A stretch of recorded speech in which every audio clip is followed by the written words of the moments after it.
Anoche hablamos de que para el creyente vivir con integridad es una demanda no solo del contexto, pero primordialmente del llamado de Dios. Que ese es el fundamento, porque Dios nos llama a caminar intachablemente bajo su mirada. Y yo mencioné que ese llamamiento sigue a lo largo de la Escritura. Cuando uno llega, por ejemplo, a la carta a los Efesios, Pablo dice: yo pues, prisionero en el Señor, les ruego que vivan de manera digna de la vocación con que fueron llamados. Es decir, el llamamiento que Dios nos ha hecho a la salvación, a la fe en Él, a ser su pueblo, al ministerio, demanda un cierto estilo de vida que honra ese llamamiento. Y esa es la vida que es con integridad, porque es la vida que se vive en coherencia total con el carácter de Dios, quien nos ha llamado. Porque en últimas, miren, en eso de la fe, el refrán de que hijo de tigre nace pintado, hijo de puncho rabipelado, eso sí es cierto. Eso sí que es cierto. El que dice que es hijo de Dios debe reflejar el carácter de Dios. Y por lo menos 2 veces en las Escrituras se habla de gente que lo que reflejan es que su papá es el diablo, porque precisamente se portan como el diablo. Jesús lo menciona en Juan 8, creo, porque les dice a los que están discutiendo con él: a mí no me digan que son hijos de Abraham, si fueran hijos de Abraham creerían, pero como me quieren matar, son hijos más bien de su papá el diablo, que es asesino desde el principio. Y hoy vamos a mirar algo de la segunda carta a los Corintios, donde Pablo hace una mención similar. Porque miren, la coherencia en la vida como gente de fe, la coherencia como cristianos, no se nota tanto cuando las cosas van bien y todo el mundo se porta bien. Uno pega el cobre es cuando las situaciones se ponen tensas y difíciles, sobre todo dentro de la comunidad de la fe. La segunda carta de Pablo a los Corintios es una carta escrita en medio de las tensiones, en medio de veras de tensiones fuertes entre esa iglesia. Y la primera eran tensiones dentro de la iglesia y Pablo los exhorta muy severamente, pero la segunda carta es tensiones entre los creyentes de Corinto y Pablo. Ahora, al final de la primera carta, para ponernos un poquito en contexto, Pablo les dice: oiga, voy a ir a visitarlos. Es más, yo creo que me voy a quedar unos mesecitos con ustedes, voy a pasar el invierno allá. Y eso lo voy a hacer cuando voy a visitar las iglesias en Macedonia. Yo iba a traer un mapa y se me olvidó. Pero Corinto está acá y Macedonia está por acá. Entonces, yo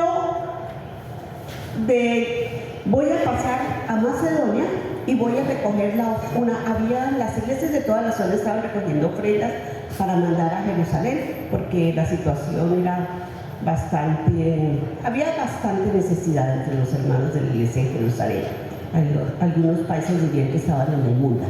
Entonces estaban recogiendo una ofrenda y Pablo dice: yo voy a Macedonia, recojo la ofrenda y después paso y recojo la ofrenda que ustedes van a mandar. Habían hablado de mandar una ofrenda. Resulta que les dice que va a pasar varios meses con ellos y que Timoteo va a ir a visitarlos, que por favor lo traten bien. Mientras tanto, Pablo se queda en Éfeso. Efectivamente, Timoteo va, los visita y viene y le dice: uy, Pablo, allá las cosas no van muy bien. Entonces Pablo cambia de planes y en vez de ir primero a Macedonia, se embarca directico de Éfeso a Corinto. y los coge de sorpresa. Porque no se habían preparado para la ofrenda. Y entonces acusan a Pablo de no cumplir lo que promete. ¿Cómo así? Usted dijo que primero iba a Macedonia y que después venía acá. Usted dice una cosa y hace otra, y parece que hay una persona que es la instigadora de todo el ataque a Pablo por no ser íntegro, por no ser confiable. Y poco a poco, y la congregación más bien lo apoya. Entonces Pablo puya el burro, se va, se devuelve a Éfeso y dice: miren, vuelvo después a recoger la ofrenda. Pero desde Éfeso les escribe una carta que no tenemos, y es una carta que parece que es bien severa, donde además le pide a la iglesia que pongan en disciplina a esa persona que ha instigado los ataques contra Pablo. Y vamos a ver luego por qué pide que se le ponga en disciplina.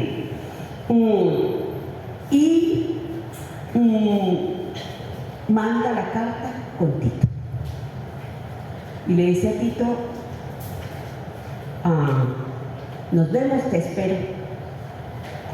Mientras Tito va, resulta que se desata una persecución. Entonces Pablo tiene que esconderse, eso lo sabemos por Hechos 20. Pablo se esconde, ya no se puede encontrar con Tito para saber qué pasó en Corinto.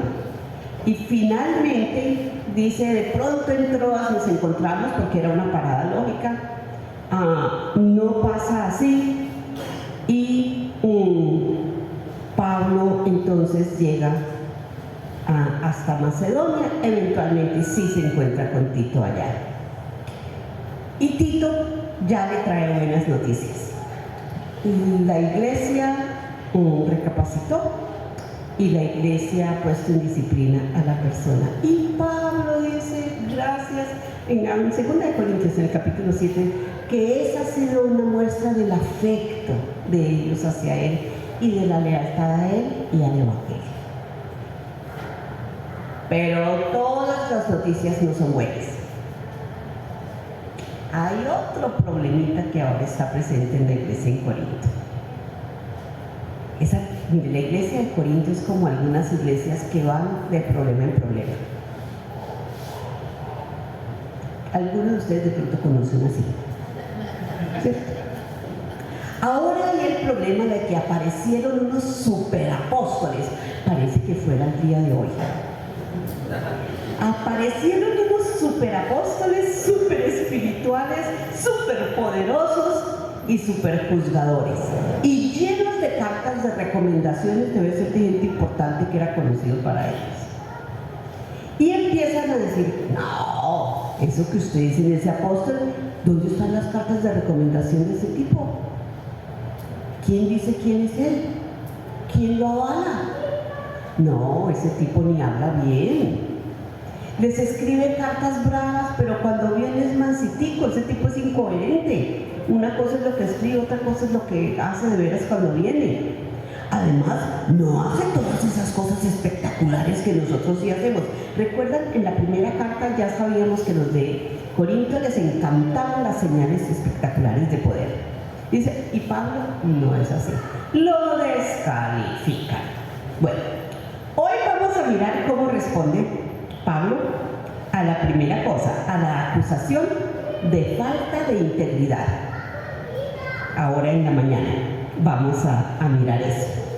Y la cosa es que Pablo les escribe, y voy a leer del versículo 12 en adelante en el capítulo 1, y les dice: para nosotros el motivo de satisfacción es el testimonio de nuestra conciencia. Nos hemos comportado en el mundo, y especialmente entre ustedes, con la santidad y la sinceridad que vienen de Dios. Nuestra conducta no se ha ajustado a la sabiduría humana, sino a la gracia de Dios. No estamos escribiéndoles nada que no puedan leer ni entender. Espero que comprendan del todo, así como ya nos han comprendido en parte, que puedan sentirse orgullosos de ustedes en el día del Señor. Esos primeros versículos son su defensa general, y voy a parar ahí y luego miramos los otros.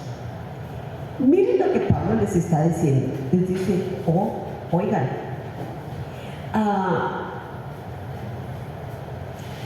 yo soy un hombre de una sola cara. Yo me he comportado con los incrédulos y con ustedes de la misma manera. Lo que soy en la calle, soy en la iglesia. Es lo que diría. Yo no tengo una manera de portarme con la gente afuera y con ustedes. Yo soy de una sola pieza. Es otra manera como nosotros lo diríamos. Miren, la cosa más triste de los escándalos en el mundo evangélico internacional y nacional es precisamente la gente que no es de una sola pieza.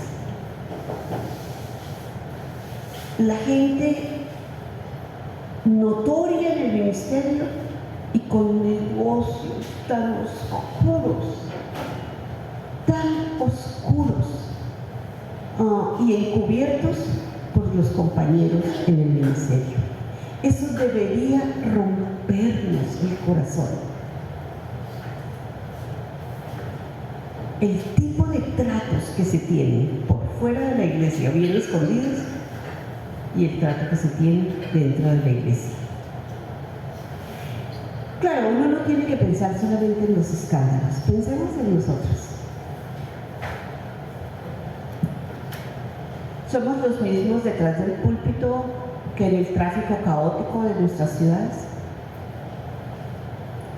¿Somos los mismos en la iglesia dirigiendo la alabanza que cuando no nos tratan bien en el banco o en los del celular o cualquier otra empresa donde compramos servicios? ¿Somos los mismos en la reunión de consejería que en el trato con la gente no creyente que nos pide favores? ¿Somos los mismos pacientes con los hermanos en la iglesia, pero despotricamos contra cualquier otro que nos hace esperar o que no llene nuestras expectativas? Somos gente de una sola pieza. Porque esa es la primera cosa que Pablo dice. Hablen con los de afuera y les dicen quién soy. Y mírenme aquí, soy la misma cosa. Yo no tengo dos caras. Luego les dice, además de eso, miren, mi gran satisfacción es que no solamente es que es una sola cara, pero esa cara está marcada por la sencillez y la sinceridad. Quiero hacer una anotación. Muchas de las versiones traducen la santidad y la sinceridad, pero hay variantes en textos en griego, bastantes, que sugieren que más bien la palabra no es santidad, sino sencillez, que en este contexto tendría más sentido. Y les dicen, miren, mi relación con ellos y con ustedes, con los de afuera y con ustedes, es que yo soy sencillo, es decir, franco, directo, transparente. Yo no uso engaños, yo no recurro a enredos, es decir, mis cartas siempre están sobre la mesa.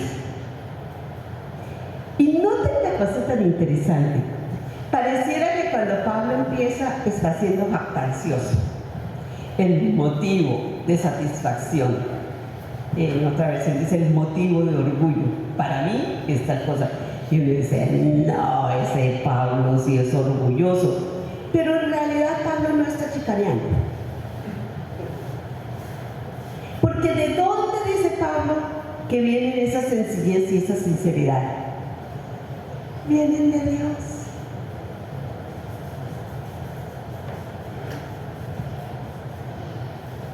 No es que él sea tan buena gente, tan sofisticado, tan educado, tan sabio, sino que Dios, por su gracia, le ha concedido ser hombre de una pieza, ser hombre franco, transparente, directo. No está chicaneando, pero tampoco está escondiendo.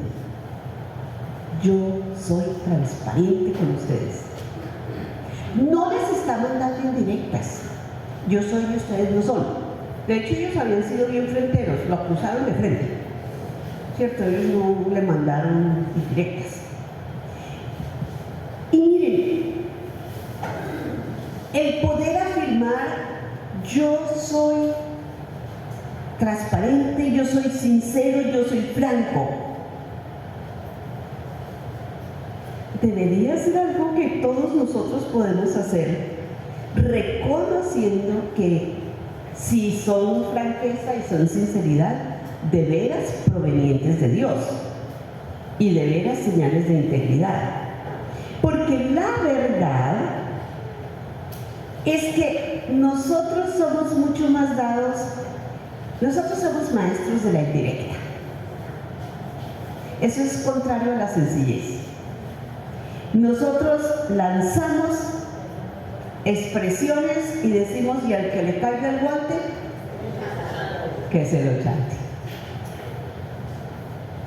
No somos tan transparentes, mandamos mensajes al que le caiga. Tampoco es que nosotros tendamos a ser tan francos y decir, esa franqueza viene de Dios.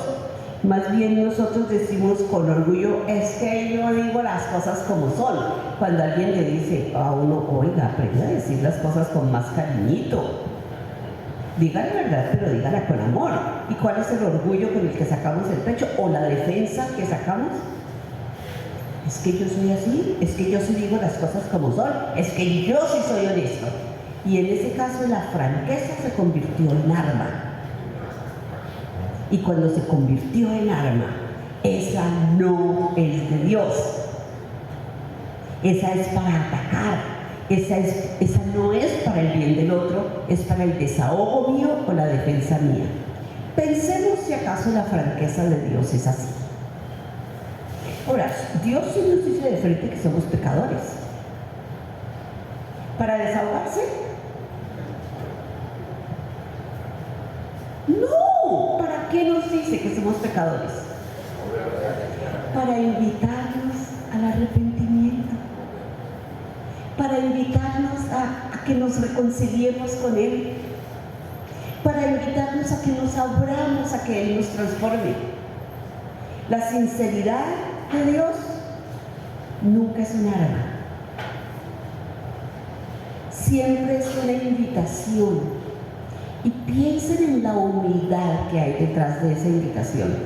Dios no nos necesita para ser Dios. No nos necesita para estar completo. No nos necesita para nada. ¿Ustedes creen que Dios no hubiera podido barrernos como pasó con el diluvio, pero dejó a algunos? Digo, yo todavía tengo esperanza en esa raza. Dios hubiera podido acabar con Adán y Eva tranquilitos desde el principio y crearse otra raza que no pudiera rechazar eso de ser. Dios con franqueza nos dice, Donaldo,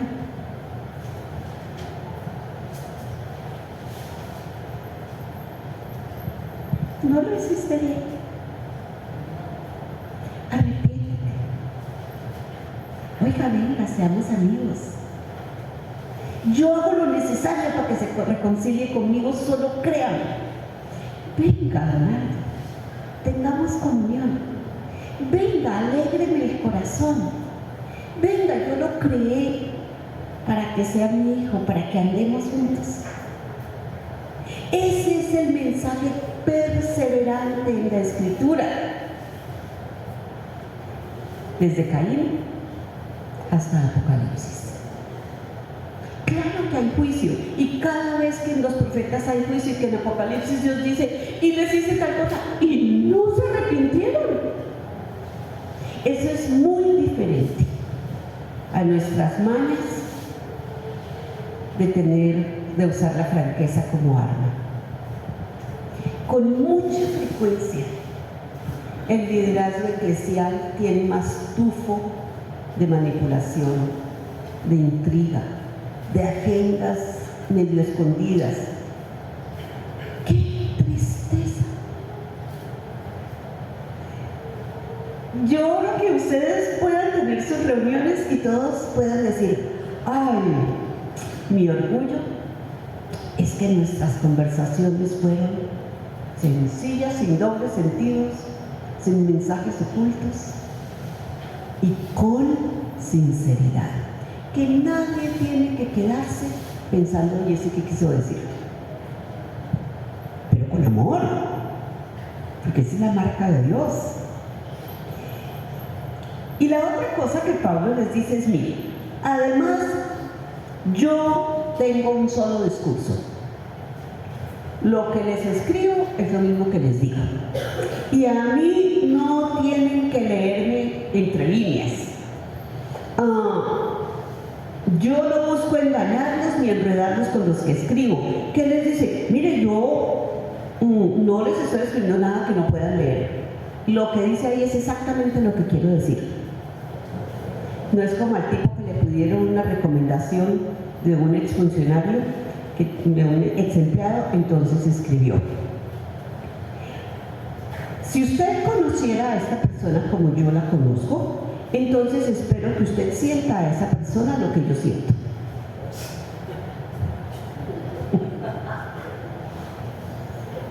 ¿Se lo repito? Si usted conociera a esa persona como yo la conozco, espero que sienta hacia esa persona lo mismo que yo siento. ¿Qué dijo?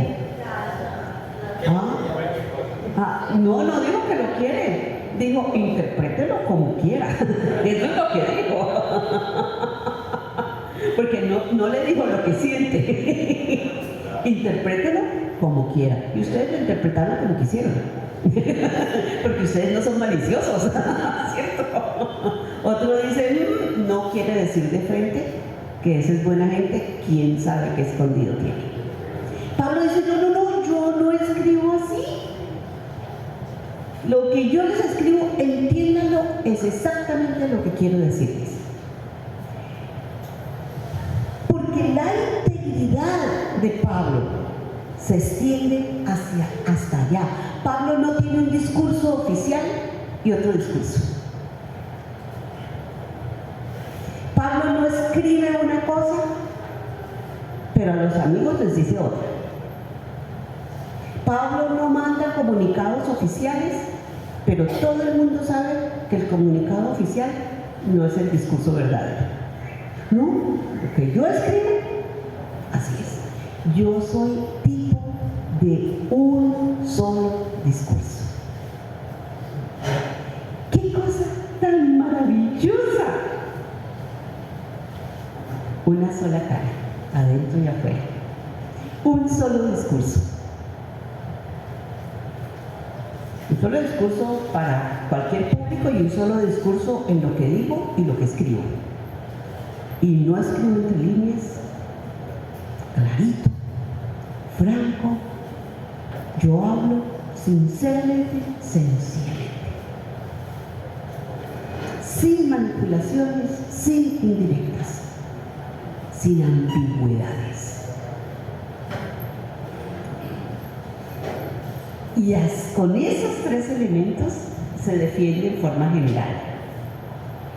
En cuanto a la acusación de que es un faltón, a eso dedica el resto del texto y les dice, mire, confiando en esto, Es decir, lo que acabo de decirles, que ellos se puedan sentir orgullosos en el día del Señor por la relación que hay entre ellos. Confiando en esto, quise visitarlos primero a ustedes para que recibieran una doble bendición, es decir, visitarlos de paso a Macedonia y volverlos a ver a mi regreso para que me ayudaran a seguir el viaje a Judea.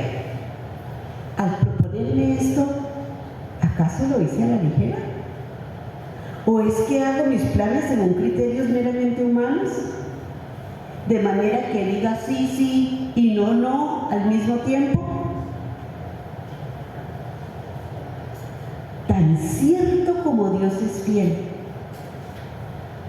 el mensaje que les hemos dirigido no es sí y no. Porque el Hijo de Dios Jesucristo, a quien Silvano, Timoteo y yo predicamos entre ustedes, no fue sí y no. En él siempre ha sido sí.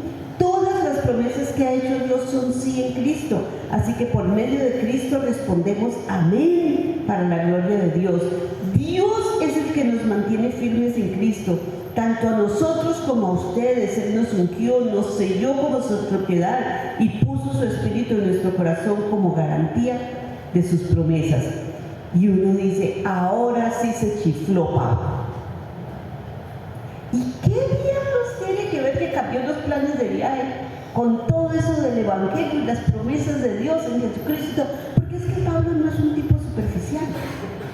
Porque Pablo tiene una vida que es coherente, donde todo encaja y todo es coherente bajo la mirada de Dios.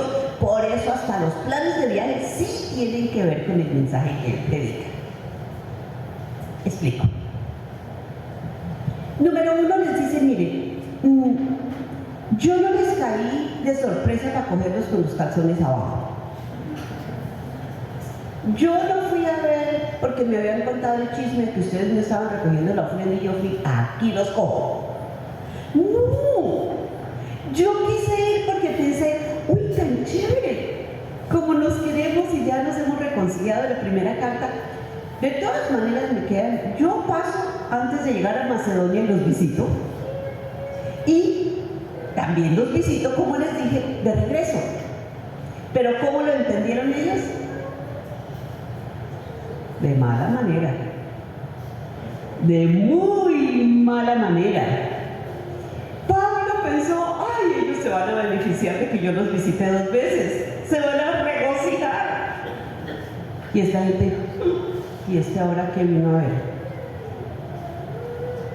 Y claro, había alguien que instigaba la cosa también. Y noten la cosa, Pablo dice, ¿ustedes creen que lo hice a la ligera? Que yo hago mis planes simplemente sin pensar en de veras cumplir, que yo igual me da a decir sí, que me da a decir no, entonces que yo prometo y no cumplo. ¿Ustedes de veras creen eso?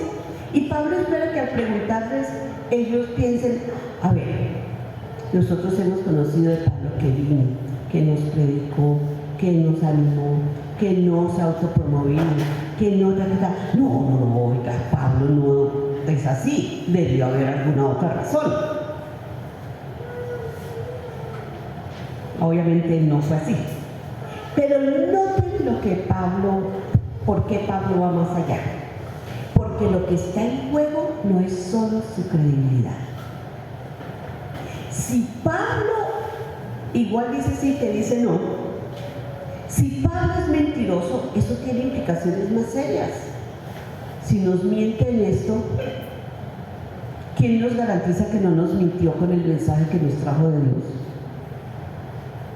Porque el que miente en lo poco, miente en lo mucho. Y una mentira se tapa con otras mentiras. ¿Quién sabe? Lo que está en juego es la credibilidad, la percepción de credibilidad del Evangelio, la percepción de credibilidad de las promesas de Dios. Por eso se mete con ese cuento. Mire, yo no soy de los que dicen sí y no cumplo, porque eso se reflejaría en la manera como ustedes perciben el mensaje que yo les he traído. Ahora, el mensaje que yo les he traído es que Dios es fiel, que Dios siempre cumple sus promesas, que las ha cumplido Jesucristo. Por lo tanto, yo estoy obligado a ser persona íntegra y a cumplir lo que yo digo, porque si no, yo estoy poniendo en juego la credibilidad de Dios. Eso sí es ser una persona coherente.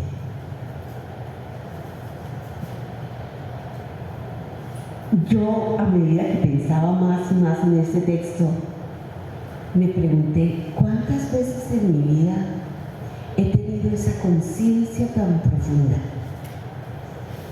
de que una cosa tan aparentemente sencilla en la que yo fallo tiene repercusiones tan profundas para la credibilidad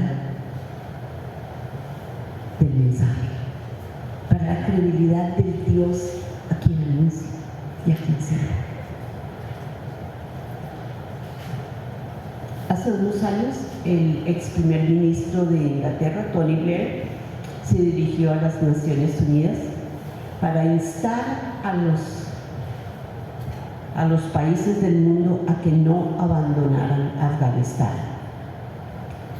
Y un comentarista muy astuto dijo: qué mensaje tan idealista y tan lindo y tan desacreditado por el mensajero. ¿Por qué? Tony Blair, en asocio con los Estados Unidos, habían atacado inmerecidamente a Irak y se habían metido en Afganistán. Y Tony Blair había sacado a sus tropas de Afganistán porque era una guerra perdida.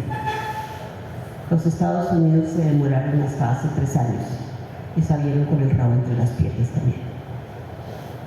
Entonces, muy idealista el mensaje de Tony Blair: no abandonemos a Irak, a Afganistán y a los pueblos de esa zona.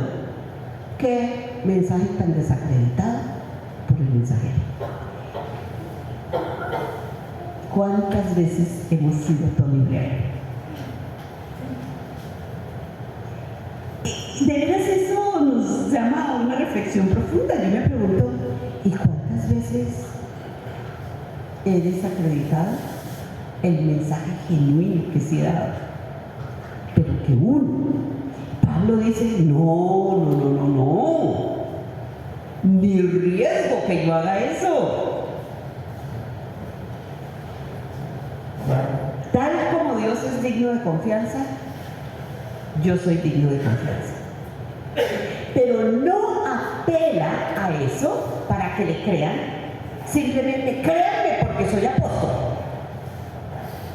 El próximo paso es que les da explicaciones.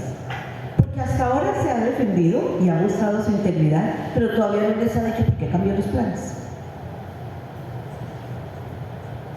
A pesar de lo que a nosotros nos digan, a mí me enseñaron, y no recuerdo un solo discurso de mi mamá sobre eso, pero me enseñaron por lo que uno veía y por lo que se dice popularmente y todo, que no es que uno no le debe explicaciones a nadie.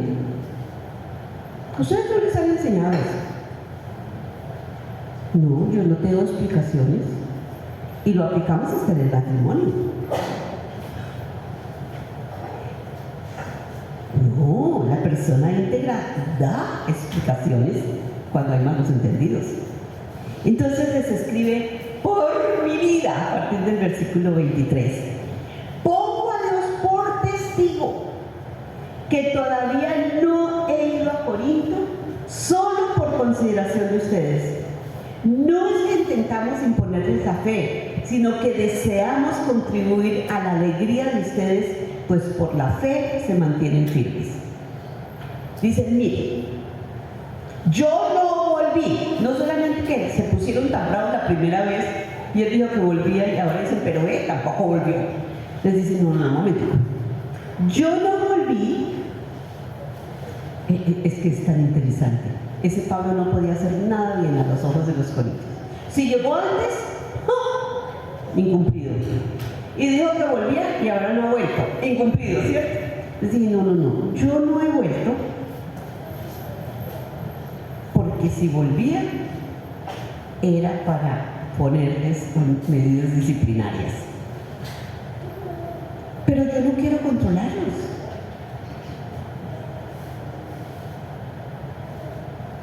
Yo quiero es que tengamos, que ustedes puedan gozarse, que puedan tener alegría en la fe.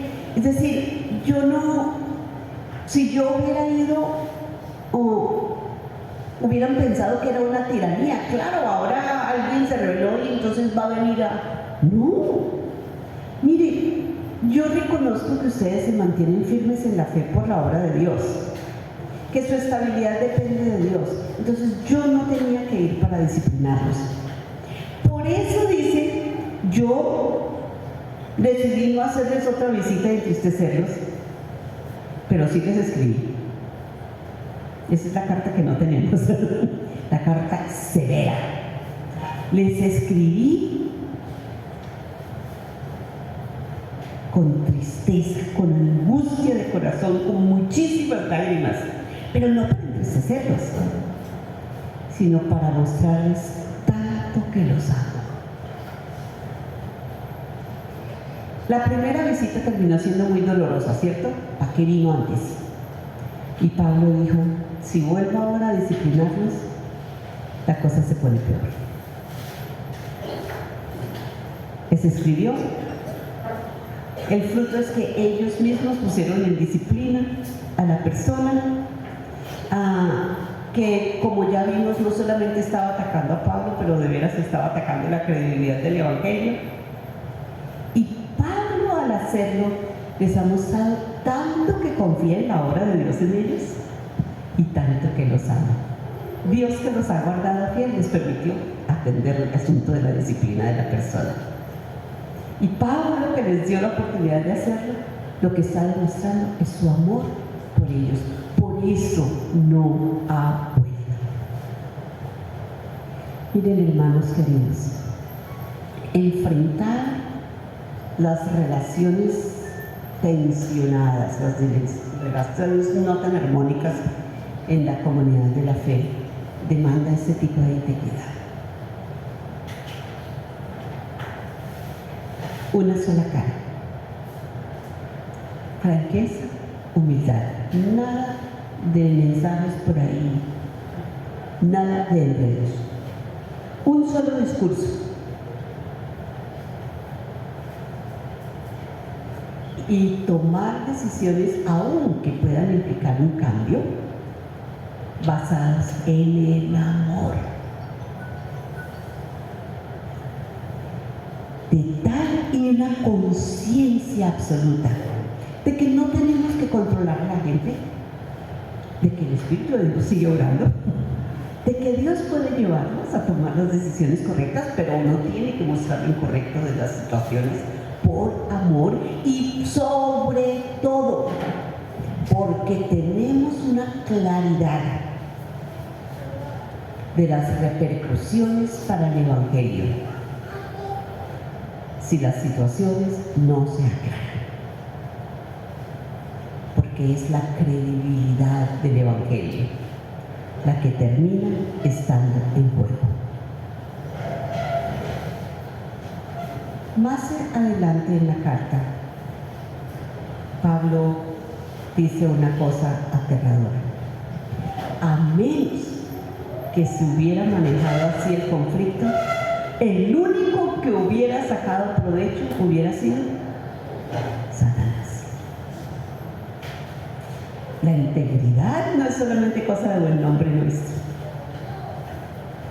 es la credibilidad del Evangelio y es no darle puntos al enemigo.